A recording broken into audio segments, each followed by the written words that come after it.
Hey Jackie, how are you today? Super good. How are you? Doing great. Good. Today, this will be fun. So fun. I know. What are we up for? We're talking today about sprouting. Does that sound like a fun topic? I love it. Sprouting. Yes. Sounds fun. I don't think it's a common conversation, right? This is not something that a lot of people do or know about. Well, maybe some people do. But I think some people, but it's not like a mainstream conversation. So yeah, let's talk about it. Let's dive in and see what we can unpack. right. Yep. So we'll be talking about sprouting and then we'll go a little bit into microgreens. Cool.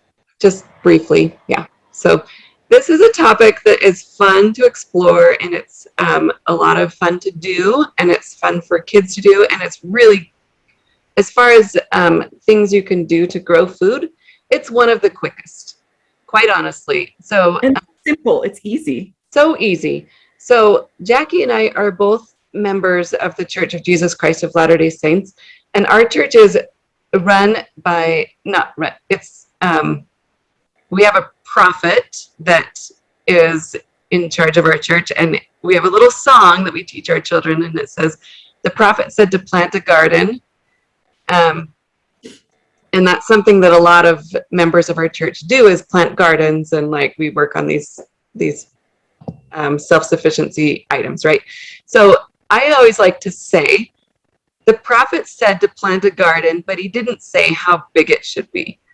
So when I do sprouting, I call it the tiniest garden you can have. It's little, and you can do it in a jar on your kitchen counter. It's literally like that easy. So I love talking about sprouting, especially in the wintertime. You can sprout any time of year, obviously, but sprouting in the wintertime is a fantastic way to get fresh food into your body, into your family, and it's easy to do, and your body's going to appreciate the freshness of the foods in the wintertime. Yeah, so the fresh thing is super cool, right? But enzymes that you're getting from yeah, so what happens when we sprout a food? It goes from like the seed space into the very first like growing space of its whole entire life cycle. And there's the most energy, the most life vitality in that food at the sprouting stage. And so then when we consume that, all that good stuff gets into our body, and so all the vitamins, all the nutrition, all of that like oomph, that life energy, life force that's in that plant gets into us, and it really does the same thing in us. It's like, whoa, it gives us all sorts of good things. Yeah, exactly. So if you're not quite ready to jump into a full-blown garden, or if you live in an apartment, this might be a really great method for you to start learning to grow some of your own food. Yep. I like sprouting and using like growing herbs in your house that we'll talk about at a different topic. Yep. Just as a really easy way to like start growing some food. Everyone can grow a little bit of their own food, and this is one method that makes it really easy to do. So what are some things that you can sprout? Great question. Any seed you can most likely sprout. Some you don't want to because anyway, we'll talk about that. But the seeds that come to mind for me, the one that most people are most familiar with is alfalfa sprouts. So if you've ever gone to a sandwich shop and you've gotten sprouts on your sandwich, that's made from alfalfa sprouts. You can also go to the produce section of your grocery store, and you can there's usually radish sprouts or some kind of a sprout blend. There's usually alfalfa sprouts and there's usually broccoli sprouts. It's come in a bag and they're fresh, and you just eat them on a salad or on a sandwich or just by themselves or put on some dressing, whatever you want to do. So when you sprout yourself, you can sprout all sorts of things. So absolutely. Obviously alfalfa, you can sprout radish seeds, you can sprout broccoli, you can sprout lettuce seeds, you can sprout peas, and you eat them in their little micro stage. Like they're called pea shoots. Beets, you can sprout corn. What did you say? Are the peas called pea shoots? Pea shoots. Okay.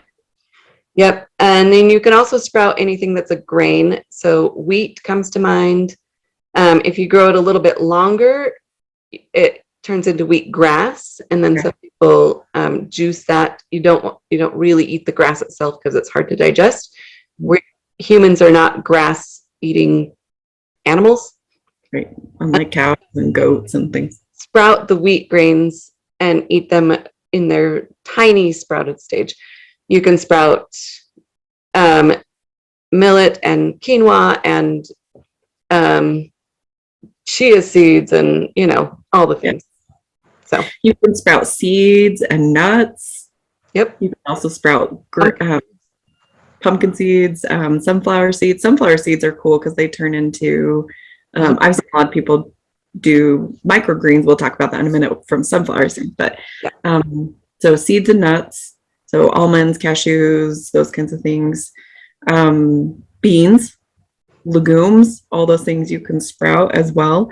Super cool. It's like anything that's a seed, you can most likely sprout. One of my favorite. So one time I went to a class on sprouting, and this lady had these jars of sprouts, and she let us taste them all. And every seed sprouts into something that tastes quite different from the other ones. They all have different flavor profiles. But one of my favorite ones that I thought was so fresh and so delicious was called mung bean sprouts. Have you ever sprouted mung beans? Yes, I have mung beans. They're little green balls. They're so big because they taste like a fresh pea. They do. Crunchy. Mung beans are what they grow. The sprouts that you get, like the bean sprouts in Asian foods, is what mung beans come from. But you sprout them without light, is how you get them to the Asian variety, right? So those ones are super yummy. A couple seeds that you probably don't want to turn into sprouts are tomatoes and peppers. Obviously, they will sprout. You don't really want to eat them in their sprout form. Okay. Why? Well, they are nightshades. You probably can eat them, but the tomato plant is slightly toxic, as well as eggplants and peppers. They're all nightshade plants, and so the plant part of those nightshade plants are slightly toxic to humans. That makes sense. So if you're going to do tomatoes and peppers, grow them all the way out to the fruit stage. Cool. And then the fruit is okay. Yeah. Very cool. About everything else you can probably sprout. That's amazing. That's a cool thing that you're talking about, like your class, right? Like, and how the teacher had lots of different sprouting, and how they all tasted different. I've never had that experience. I've never had like multiple jars next to each other and been at that seed sprouting stage. That's so cool. Side by side. Yeah, that's such a cool experience.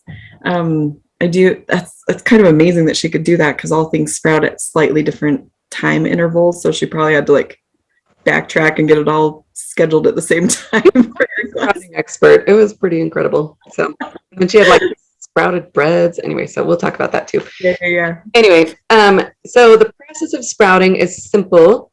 All you have to do is put your seeds in the bottom. I usually start with just a canning jar. You can use a cup, you can use a bowl, whatever you have on hand.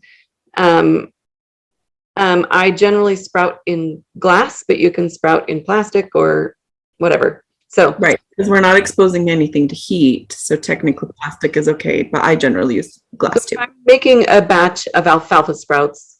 I take a jar, usually whatever size jar you want, and you're going to put a little bit in the bottom. I usually start with a tablespoon or so of alfalfa seeds. Okay. Put them in the bottom of the jar, and you're going to put in some water, doesn't matter how much, and let them soak. I usually soak for about 12 to 24 hours. Mm-hmm.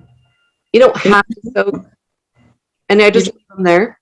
Yep. And then you're going to start the straining process. So after they've soaked, then you start rinsing and draining, rinsing and draining, rinsing and draining until they're to the stage that you want to eat them. And that's all you have to do to grow sprouts. So what that looks like is after, I usually just use a strainer, but there's also like things you can put on the top Yeah. A jar. You can buy certain things that's sprouting tools that help you with this. You can spread them out into a tray, that's special sprouting trays. But I like to keep it simple. I just use a jar. I keep the lid on and I just strain it off or use a strainer that I have in my kitchen. So once the straining starts, then you're going to do it. I usually do mine twice a day. And I keep my jar next to my sink. So every time I'm at my sink, or if I look at it, then I'm going to grab my jar, throw some water in, and then drain off the water. So right, because you want to keep them moist is the point. You want to keep them wet, but not soggy, and you don't want them to be covered with water at that point because they want to start. But you also want to keep them rinsed so that they're not like turning into mush and mold. We want fresh water coming in once in a while.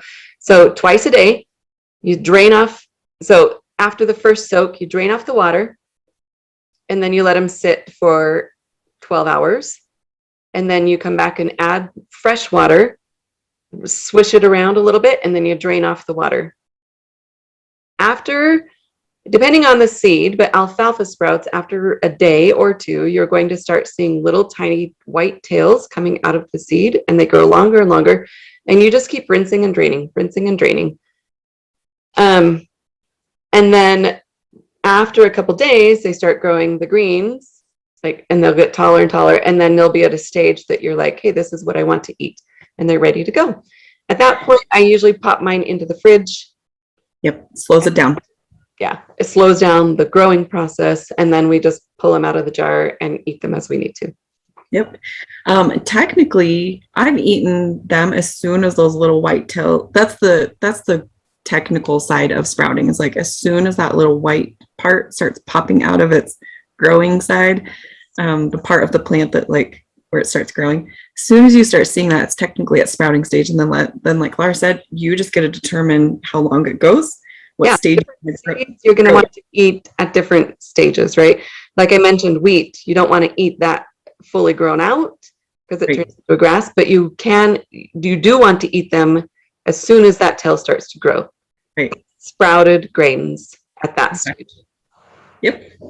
So much fun. And then from there, so many things, like what do we do with the sprouts, right? It's like Laura mentioned that you can throw them. I have some sprouting trays. They're just little plastic trays that are specifically for sprouting. You can throw them in there as soon as they're soaked, and then you just rinse and drain, like she said.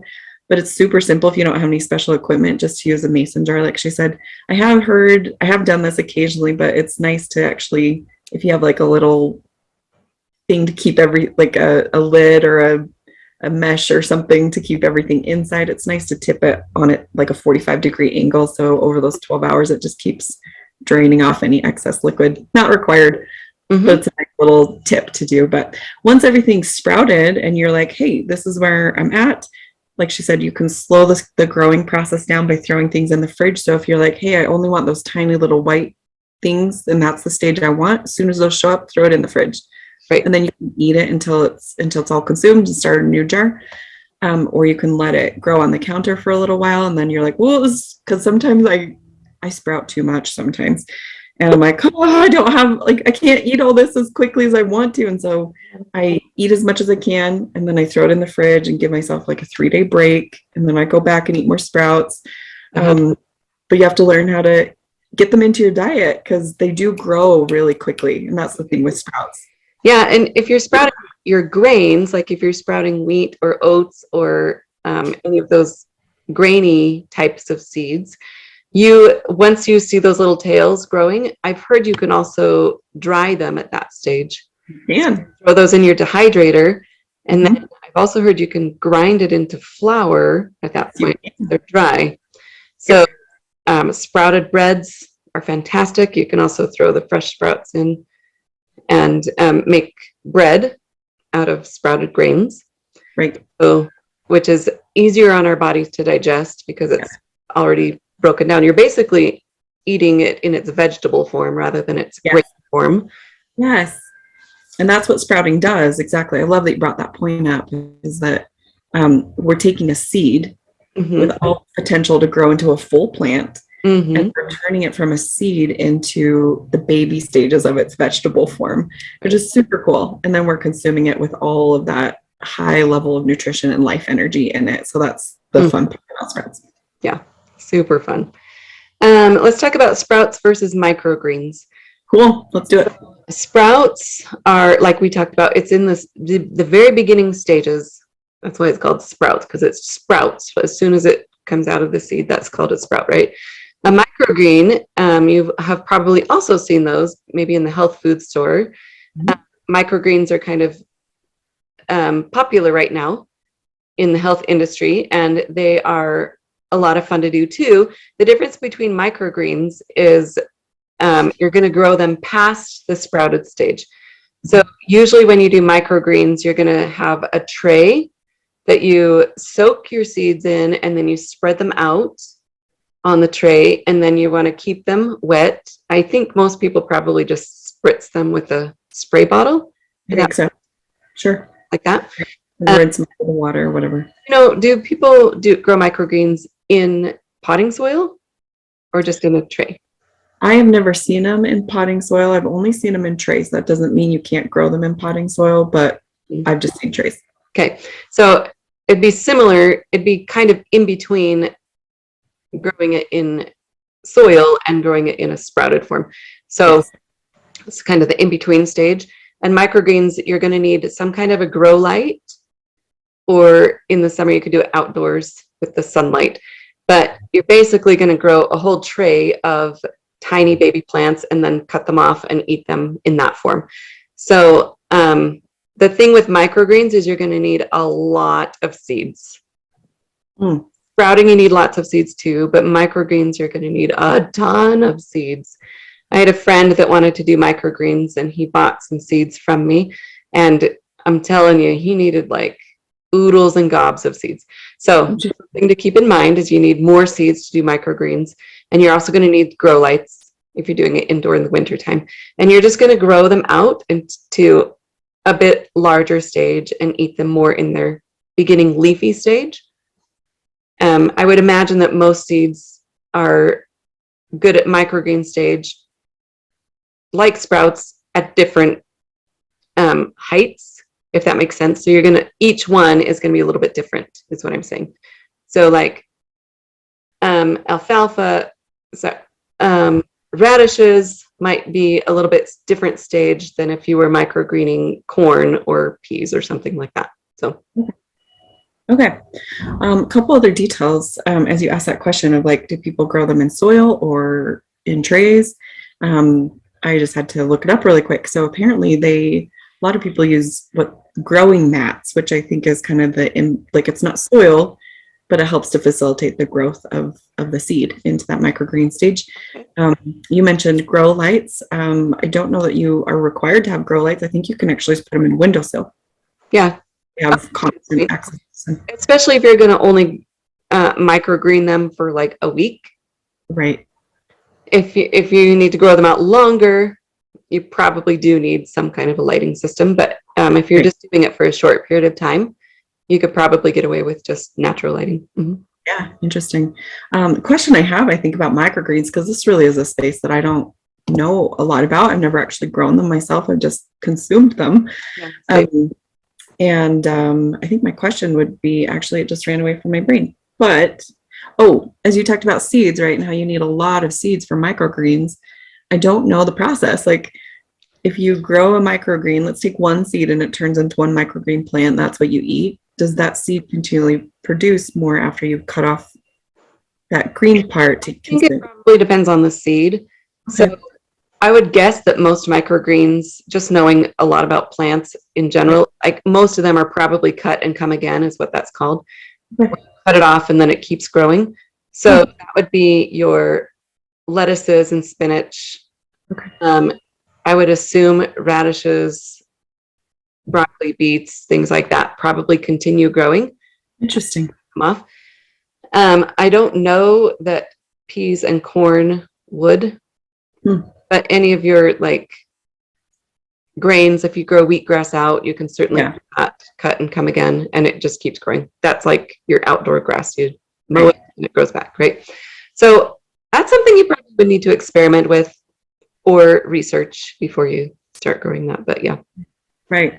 But what a cool, because as I was thinking about your friend that needed a lot of seeds, right, for this thing, it's like, ooh, and again, more from like an initial investment perspective, it's like Right. you need a ton of seeds every time that you're growing a new tray of microgreens. If so, like, I mean, seeds are plentiful in the world, right? But I don't know, maybe that it could be economical to get started, but if you need a ton of seeds every time that you plant one tray of microgreens, like, oh, that could add up really quickly depending on what you're sprouting or what you're doing with microgreens. To minimize the cost on that is you can learn to save your own seeds. Yeah. If you plant lettuce in your garden 1 year, you can let it go to seed. Yeah. Your spinach go to seed. Let your cilantro go to seed, and then you can just take your seeds, which you now have hundreds of, and you can sprout and microgreen them from there. That's a really cool thing. Yeah, so that's a way to minimize the initial investment if you want to get into sprouting and microgreening, is to grow out your own seed first. Sprouting seeds are actually, if you buy like sprouting seeds or sprouting mixes, they're actually fairly affordable if you get them online. You want to make sure that they're grown organically because you're eating them very in its earliest stages. So you want to make sure that there's no chemicals that have been put on them. Okay. Otherwise, those go straight into your body. But if you just Amazon, there's lots of any of the seed companies like Baker Creek Seeds, things like that. They're going to have a sprouting seed section of their seed business. So you can just look for sprouting seeds or Google sprouting seeds, and you'll come up with lots of options like that. And you can probably buy a whole bag of alfalfa seeds for like $12 or $15, and it's going to last you a long time. Very cool. Long time. Very cool. Yeah. Awesome. What a fun discussion about sprouting and microgreens. Really, we just encourage you guys to experiment, and maybe this is something you add into your winter rotation of what you're eating this winter or any time of the year, really, so that you can keep increasing that access to fresh foods. And it doesn't matter where you live. You can do this in an apartment, like I said, in a jar. You don't even have to have direct sunlight. Mm-hmm. They just sprout. It's not sunlight dependent, which is so in 5 days, right? So yes. It's pretty stinking easy to just get started and grow your own food in your house. It's great. Yeah. So start your own little baby garden, order some seeds, get your garden started. Fun way to think about gardening, right? It's like, it's so great.